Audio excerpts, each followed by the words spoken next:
from Reed Works. It's April 30th, 2020. And we're all hunkering down and going through a tough time, but we're also revisiting things of our music and thinking about things we haven't thought about. And I've gotten emails from people talking about practicing and asking questions of what I'm doing. And I just wanted to share a video on what I'm going to call how to play on a bad reed. You know, I've gone to many conventions and helped other companies and met many people, and everybody's always searching for the reed as if the reed is the end all. So what I want to share with you today is how to move your air column with just gentleness of embouchure adjustment, and you'll get remarkable changes in your equipment. Now, what I just played on, this is not a good reed. I can make it play because through making it function, I can get all the registers. Now I have tools that I do that with. I'll share some of that with you, and if you're interested, you can contact me at the end of the video about the tools specifically. But I know where every note is on the reed.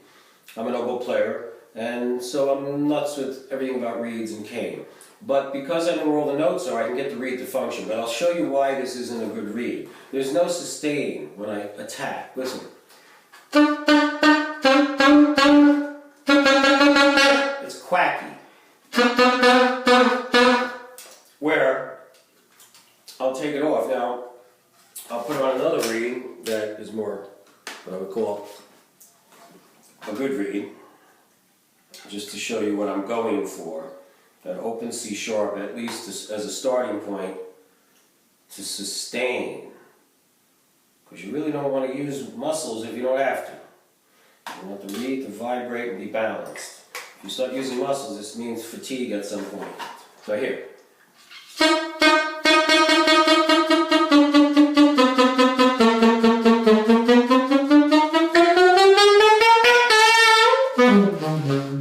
See, that's a snappy reed. Okay, now I'm going to go back to the other one.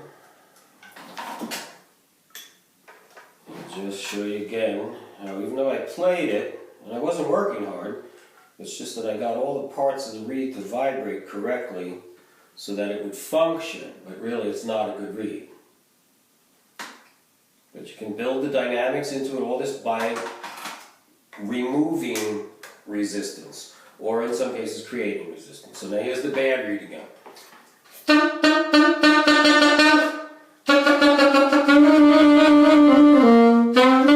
mean, it really is that bad. Now, if I use the slightest bit of blowing the air stream, if I take the air stream and blow it towards the top of the baffle, it takes my bottom lip, I'm pushing the air, I'm thinking up into the top of the baffle. Okay, good. Now I focus that air more and listen to the timbre change.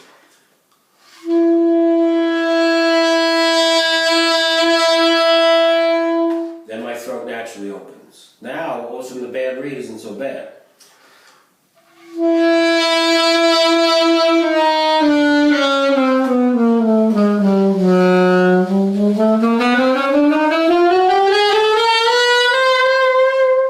And I'm feeling this push and resistance. Now I'm also thinking like an oboe player. I'm an oboe player, I like to play the oboe. The tininess of the reed, you don't play the oboe with volume. You play it with a velocity of air, a coarse sound, lifting the pitch, lifting the sound, supporting it with a column of air. You can't blow it louder. Saxophones, we can get different volume with mouthpieces, opening, tips, reeds, etc. The oboe, you don't think like that. So I bring a lot of my oboe playing thought to the saxophone. So if I was playing the oboe, I wouldn't push that hard. So here I'm controlling the focus of the air. I mean, even for an example, the oboe, this is all you're pushing to. That little tiniest bit of tubing. So if I take the same feeling of my chop, and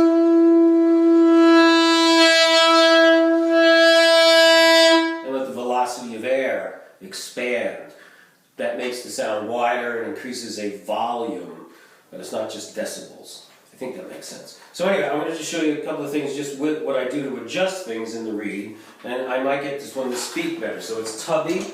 So I have this one tool. I have this tool publicly called the Ultimate. This is one I make. It's a bone handle.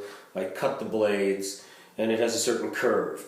But I can go into the reed. Now see, the reed's tubby, I don't know how well you can see it, but I'll just try to do this. It's tubby in here, and it needs to flex off the mouthpiece, and it's kind of caving in. So I'm going to take a little wood off and move the cane right where it's coming off the mouthpiece. See, there's a bunch on the right side because it was thicker. So just that little amount. I don't know if you can see that. That little amount, whatever, sorry, but you have to trust me. There's a little amount. That's going to make a difference in the response because I removed resistance. Alright, so not to go too much further, but I think you'll hear the difference, and I'll do it on the C sharp. See, immediately, because the right side had heaviness. Now if you had a knife, you're just going to go across it, you're not going to be, and it's this way, the knife. This is directly over it. You can feel the weight and the bounce of the cane, so it really is sensitive. So now listen.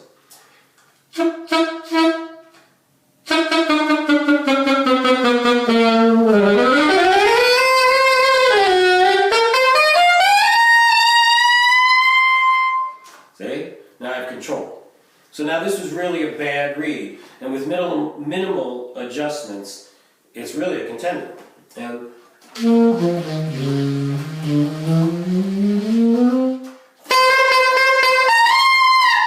it's got a wall, so it's fun. So anyway, any questions, emails, if I can help you during this time, email me at bobmagnusonmusic@yahoo.com, and there'll be my other information at the end of this. Thanks for watching. Good luck with your reading.